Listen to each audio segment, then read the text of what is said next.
saya telah ketemu sama Jibril, diceritakan semua panjang lebar.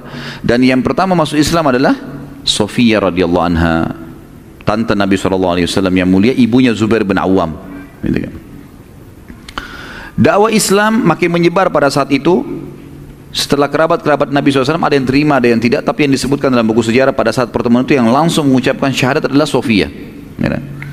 Apalagi anaknya Zubair sudah masuk Islam sebelum ibunya, tadi di tangan Abu Bakar, kan gitu.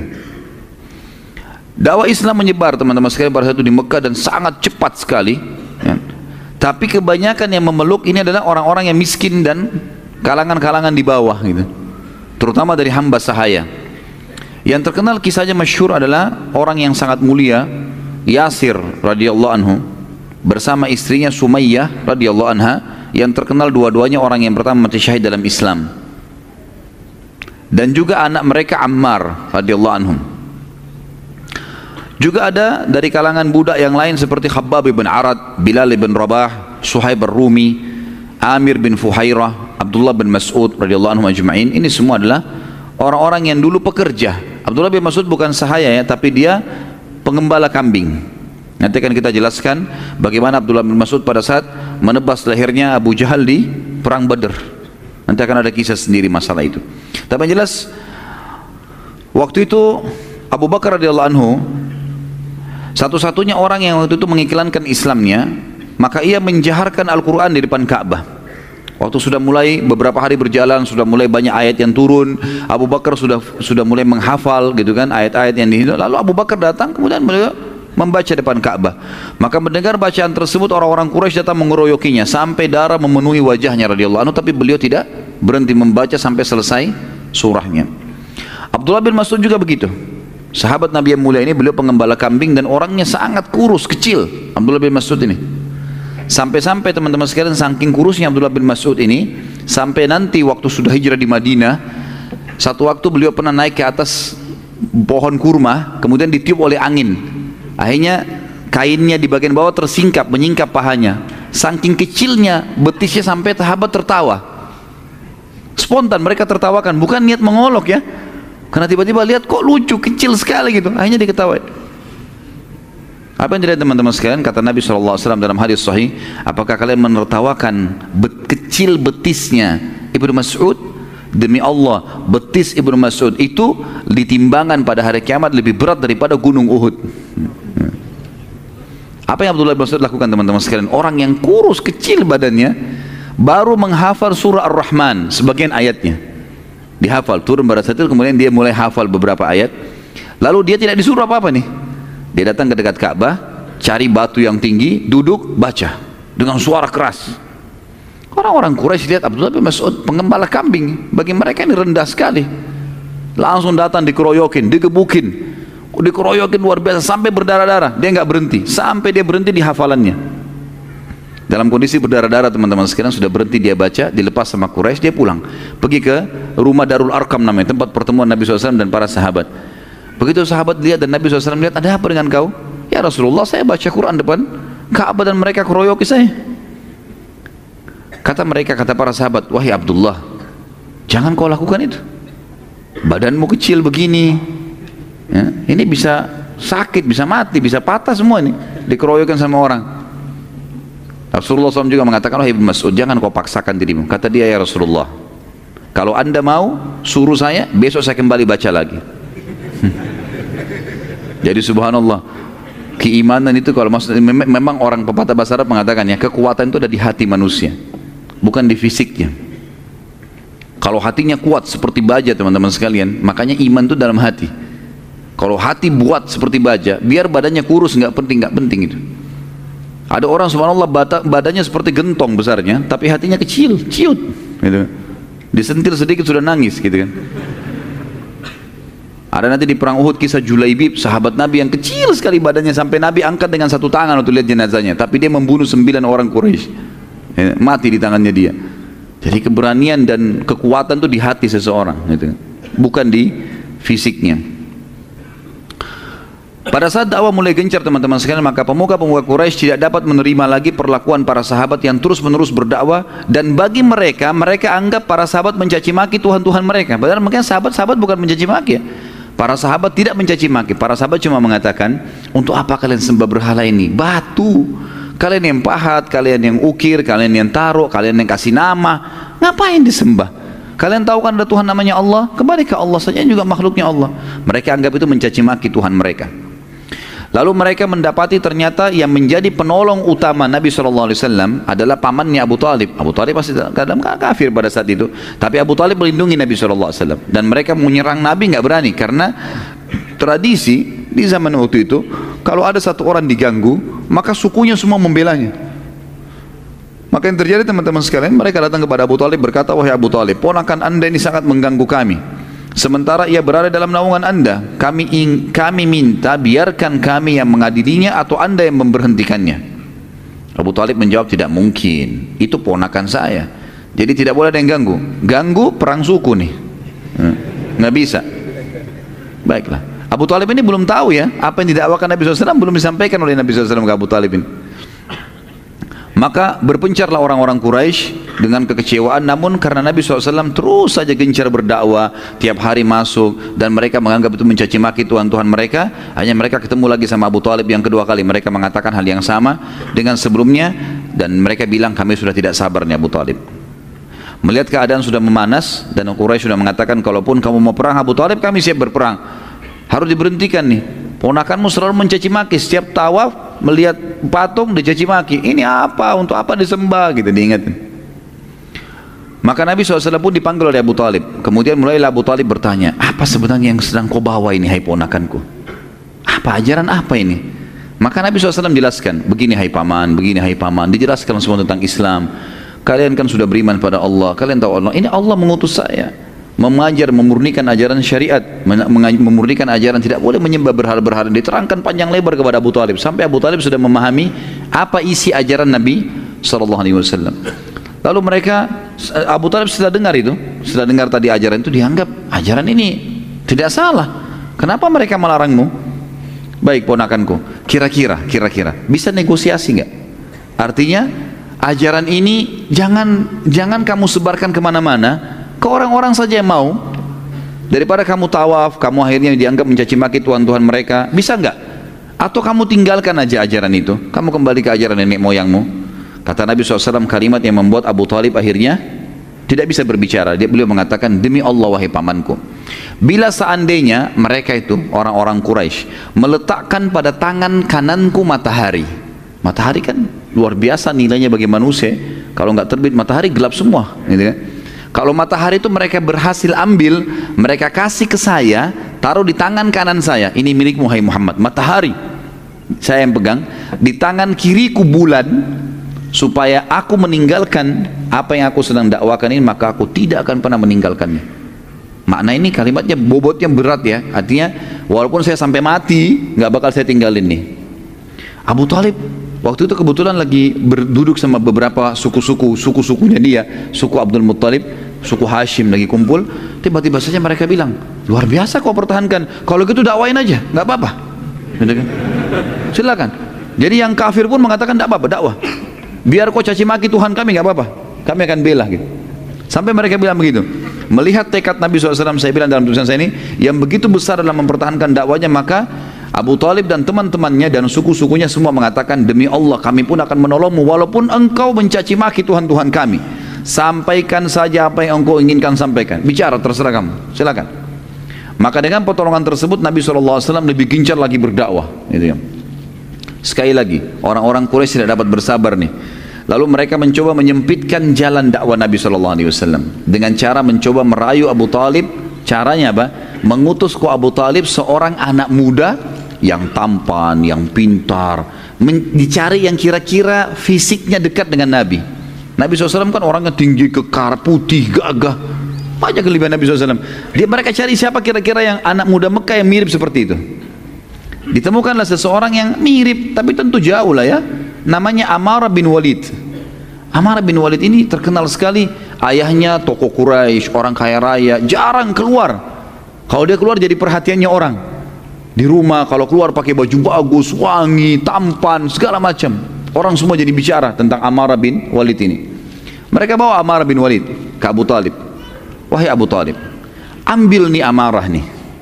jadikan anak kamu sebagai ganti Muhammad.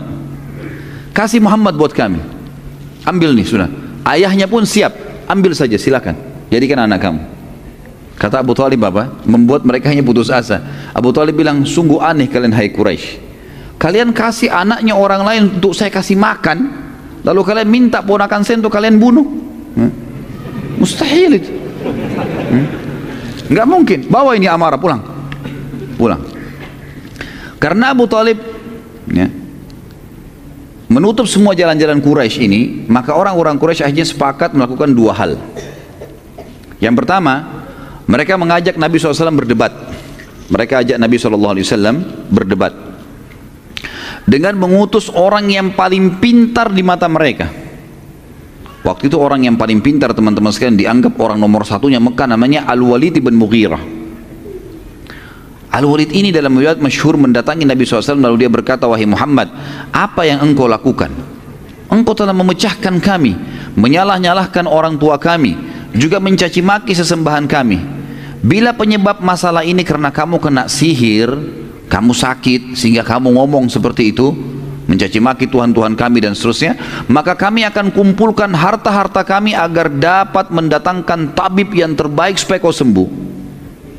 Hai Muhammad, bila ini karena kamu ingin kaya, mau jadi orang kaya raya, nggak usah khawatir.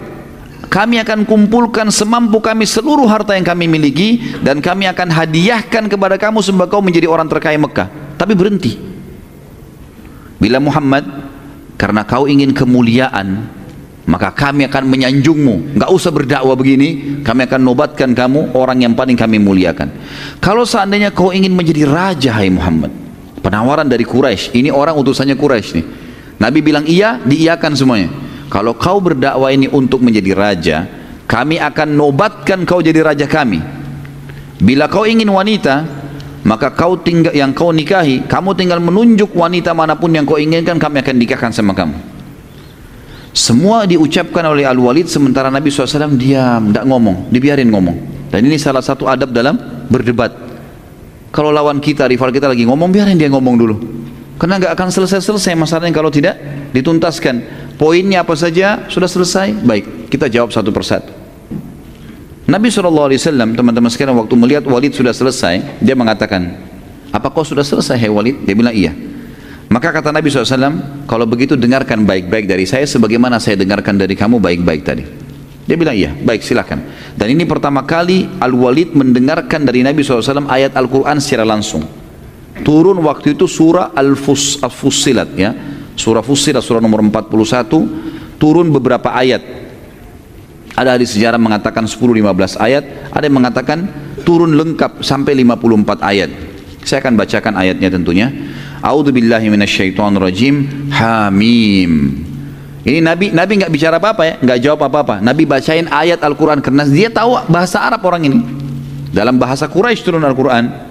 Hamim, tanzilun minar rahmanir rahim, kitabun fussilat ayatuhu qur'anan arabiyyan liqaumin ya'lamun, basyiran wa nadhira, fa'arada aktsaruhum fahum la yasma'un, wa qalu qulubuna fi akinnatin mimma tad'una ilayhi wa fi adhanina waqr wa min bainina wa bainika hijabun fa'mal innana 'amilun. Qul innama ana basyarum mithlukum yuha ilayya annama ilahukum ilahun wahidun fastaqimu ilaihi wastaghfiruh wa wailun lil musyrikin alladzina la yu'tuna az-zakata wa hum bil akhirati hum kafirun innal ladzina amanu wa amilus solihati lahum ajrun ghairu mamnun qul a innakum latakfuruna billadzi khalaqal arda fi yawmayn wa taj'aluna lahu andada dzalika rabbul alamin.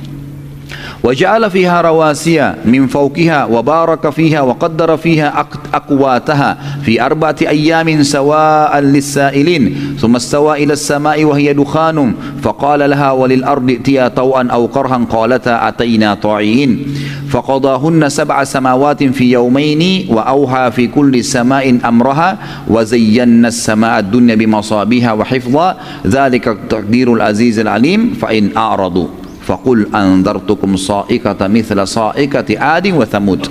Kurang lebih saksi bahasan sampai sini 13 ayat ya. Walaupun surah ini adalah 50 sekian ayat. Allah berfirman Hamim, dan huruf-huruf awal dalam Al-Quran hanya Allah yang tahu artinya karena belum pernah ditafsirkan kepada kita oleh Nabi SAW. Turun begitu, sahabat pun tidak bertanya, maka dinukil kepada para tabi'in dan para ulama ahli sunnah seperti itu.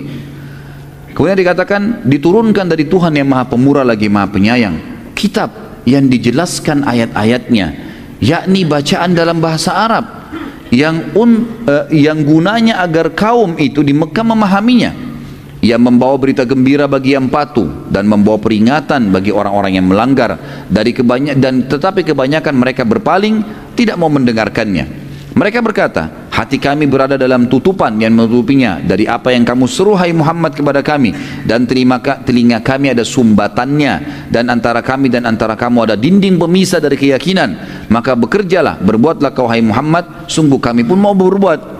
Katakanlah hai Muhammad, bahwasanya aku hanyalah seorang manusia seperti kalian, sama, hanya saja diwahyukan kepadaku bahwa Tuhan kalian adalah Tuhan yang Maha Esa. Maka tetaplah pada jalan yang lurus menuju kepadanya, kepada Allah, dan mohonlah ampun kepadanya. Dan kecelakaan besar bagi orang-orang yang mempersekutukan Allah, yaitu orang-orang yang tidak menunaikan zakat dan mereka kafir akan adanya kehidupan akhirat. Sesungguhnya orang-orang yang beriman dan beramal saleh, mereka mendapatkan pahala yang tidak terputus-putus. Katakanlah, hai Muhammad, sesungguhnya patutkah kalian kafir kepada yang telah menciptakan bumi dalam 2 masa dan kalian adakan sekutu-sekutu baginya? Yang bersifat demikian adalah Rabb semesta alam, dan dia yang telah menciptakan di bumi gunung-gunung yang kokoh di atas bumi itu, dia memberkatinya dan dia menentukan padanya kadar makanan-makanan penghuninya dalam 4 masa. Penjelasan itu sebagai jawaban bagi orang-orang yang bertanya. Kemudian dia Allah menuju ke penciptaan langit, dan langit itu masih merupakan asap. Lalu dia berkata kepadanya dan kepada bumi pada saat sudah diciptakan, datanglah kalian berdua kepadaku dengan menurut perintahku dengan suka atau terpaksa. Maka keduanya menjawab, langit dan bumi, kami datang dengan suka hati wahai Tuhan kami. Maka dia Allah menjadikannya langit 7 langit dalam 2 masa, dan dia mewahyukan pada tiap-tiap langit urusannya, maksudnya diciptakan malaikat dan tugas-tugasnya. Dan juga langit yang paling dekat dan bintang-bintang yang cemerlang yang kami selalu memelihara dengan sebaik-baiknya. Demikianlah ketentuan zat yang maha perkasa lagi maha mengetahui. Jadi Allah rincikan semua. Di ayat 13-nya terakhir di sini kata Allah SWT, jika mereka berpaling hai Muhammad, katakan pada mereka, mereka nolak untuk mengisahkan Allah ini, tetap menyembah berhala, katakanlah, aku telah memberikan peringatan kepada kalian dengan petir seperti petir yang telah menimpa kaum Ad dan Thamud. Kaum Ad kaumnya Nabi Nuh, Nabi Hud. Kaum Thamud kaumnya Nabi Saleh, ya. Kebetulan Nabi Hud sama Nabi Saleh adalah turunan Arab, dan orang-orang Arab faham benar tentang kejadian 2 kaum ini, bagaimana Allah menurunkan bagi mereka petir-petir yang menyambar dan membakar mereka sehingga membuat mereka hangus di tempat gitu. Dan orang-orang Mekah tahu betul tentang kejadian kaum Ad dan Thamud. Pada saat Al-Walid tahu cerita itu, orang-orang Mekah tahu cerita Ad dan Thamud, tahu betul ceritanya. Kok bisa Muhammad menyebutkan masalah itu? Dan tiba-tiba karena dia dengar Al-Quran dengan tenang, dia memang mau tahu apa isinya, maka Al-Walid pun ketakutan dan berdiri dari tempat duduknya lalu menutup mulut Nabi SAW sambil berkata, cukup hai Muhammad, saya memohon kepadamu, jangan kau baca lagi apa yang kau bacakan tadi, takutlah, ya, bertakwalah. Dia bilang, Walid bilang sama Nabi SAW, berhentilah, jangan sampai Allah menghancurkan hubungan kerabatmu. Maksudnya jangan sampai Allah turunkan petir, kami semua mati karena permintaanmu itu. Dia ulangi sampai 3 kali. Berarti di sini ayat Al-Quran berbekas pada hatinya Al-Walid bin Mughirah. Lalu ia duduk kembali. Kemudian Nabi SAW melanjutkan ayat tadi Al-Quran surah Fussilat itu sampai selesai. Lalu kata Nabi SAW, ini yang aku miliki, ini yang aku bawa. Ini Al-Quran yang berbicara langsung sendiri. Al-Quran itu bisa berbicara sendiri. Orang kalau baca dia terjemahkan dirinya sendiri. Kita jadi tahu gitu kan. Kemudian pada saat itu teman-teman sekalian, setelah Nabi SAW mengatakan inilah yang aku miliki, Nabi SAW tidak berdialog dengan Al-Walid, tetapi hanya membacakan padanya ayat Al-Quran. Maka dengan kemujizatan Al-Quran, Al-Walid pun tidak dapat melanjutkan dialognya. Ia pertama kali mendengar Al-Quran dengan tenang dan tanpa gangguan. Ia benar-benar tersentuh. Lalu ia berdiri dan di tempat duduknya lalu menuju ke Darun Nadwah, tempat kumpulnya orang-orang Quraisy. Pada saat itu pun, waktu dia berangkat tadi wajahnya merah, emosi, dia siap mengalahkan Nabi SAW karena dia tahu dia pintar gitu. Waktu dia kembali, orang-orang Quraisy mengatakan, demi Allah, Al-Walid bin Mughirah wajahnya tidak seperti pada saat dia berangkat. Sekarang malah dia kelihatannya orangnya tenang, gak emosi. Orang-orang Quraisy mengatakan, ada apa nih? Hai Al-Walid, ada apa dengan kau? Al-Walid mengatakan, demi Allah, dia bilang sama kaumnya orang-orang Quraisy, aku telah mendengarkan perkataan yang belum pernah aku dengar sebelumnya. Ketahuilah, sungguh perkataannya Muhammad, Al-Quran itu sangat indah, juga sangat jelas. Perkataan tertingginya, yang paling bagusnya, sungguh telah berbuah. Orang kalau dengar pasti bisa faham. Dan perkataan yang paling sederhananya, Al-Quran itu telah mencukupi, juga sudah terincikan. Dan pastilah perkataannya itu akan menang dan tidak akan pernah terkalahkan. Ini kata siapa? Kata dutanya Quraisy yang diakui orang yang paling pintar pada saat itu. Nabi SAW dikaruniai Al-Quran karena memang kaumnya pada saat itu sangat menjunjung tinggi sastra dan menjadi peradaban mereka. Baik, melihat keadaan Al-Walid berubah teman-teman sekalian, serentak orang-orang Quraisy pun bernada-nada berkata, wahai Walid, apa engkau telah meninggalkan agama nenek moyangmu? Al-Walid menjawab, tidak, demi Allah tidak, aku hanya belum pernah mendengar kata-kata seperti itu.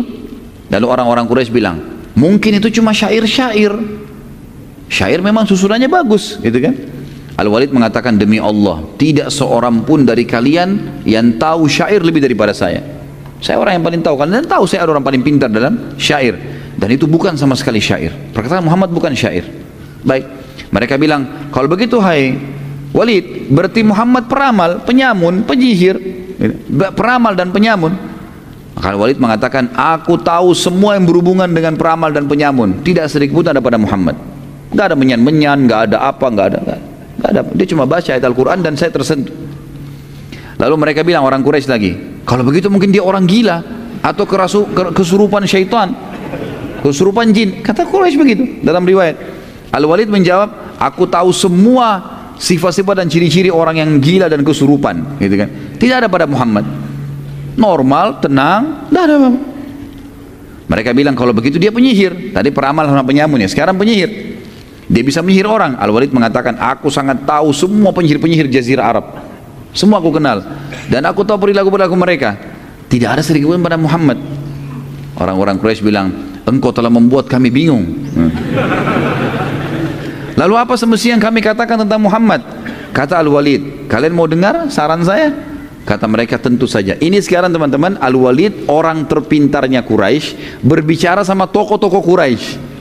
Semua yang Quraisy bilang, peramal, penyamun, penyihir, kesurupan, apalah, gila, semua ditolak sama Walid. Nggak ada, semua itu bukan. Lalu apa? Kata Al-Walid, mau dengar saran saya? Kata mereka, tentu saja. Lalu kata Al-Walid, yang pertama saran saya, ada dua saya tawarkan. Yang pertama, kalian mengikutinya karena ucapannya benar. Kita harus berakal, ini benar yang diucapkan, terima, kita mengikutinya. Mereka jawab, tidak mungkin. Orang-orang Quraisy bilang, tidak mungkin, kami meninggalkan agama nenek moyang kami. Al-Walid berkata, kalau begitu tinggal ada yang kedua. Apa yang kedua? Kata Al-Walid, biarkan dia berdakwah kepada siapapun yang dia mau.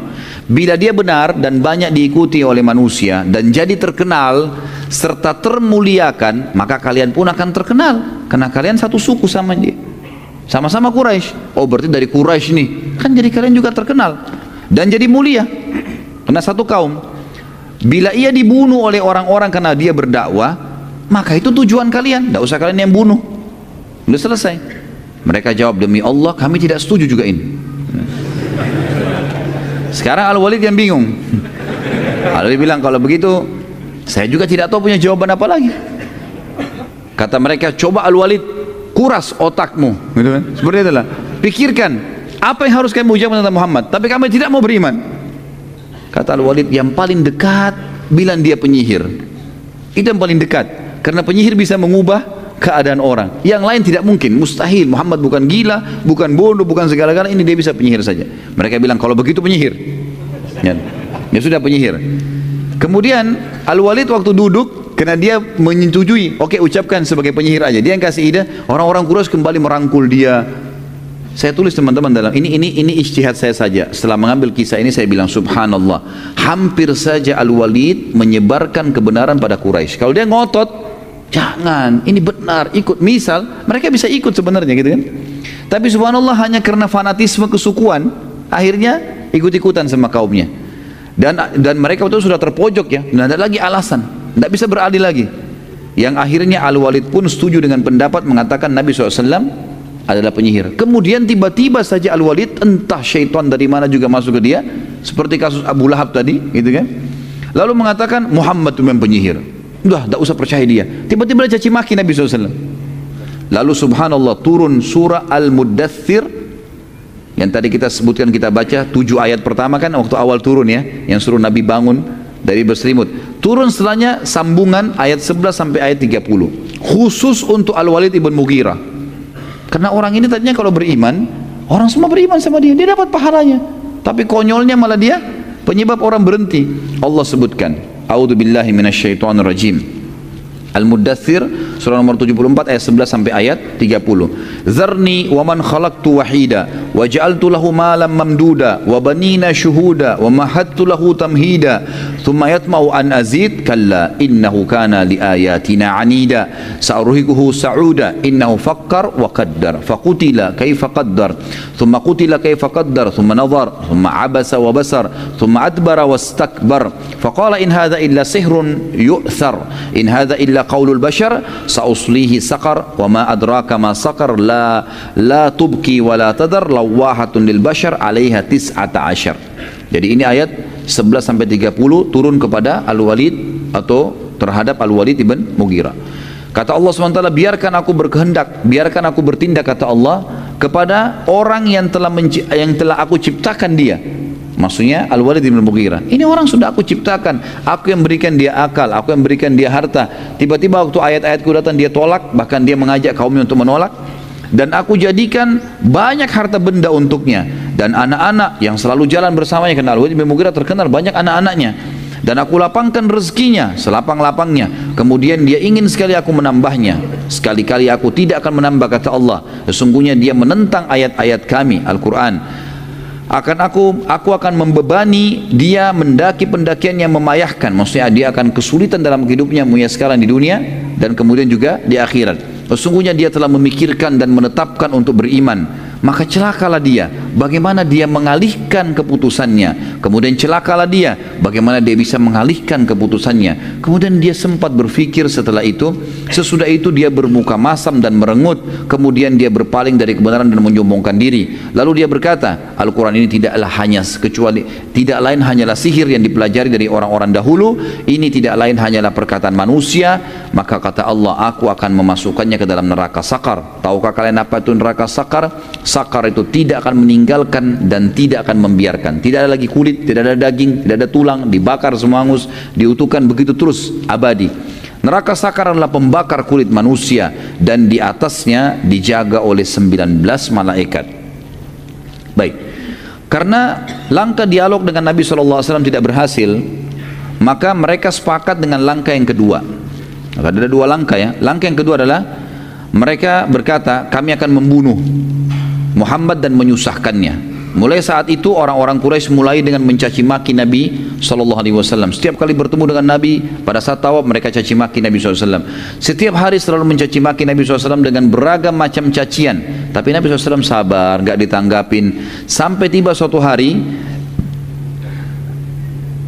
ada cacian yang disebutkan oleh orang-orang Quraisy tapi tidak disebutkan tuh, dan memang tidak ada manfaatnya kita mengetahui apa kata-kata yang diucapkan, tapi sangat menyakitkan bagi Nabi SAW. Maka Nabi pun berhenti.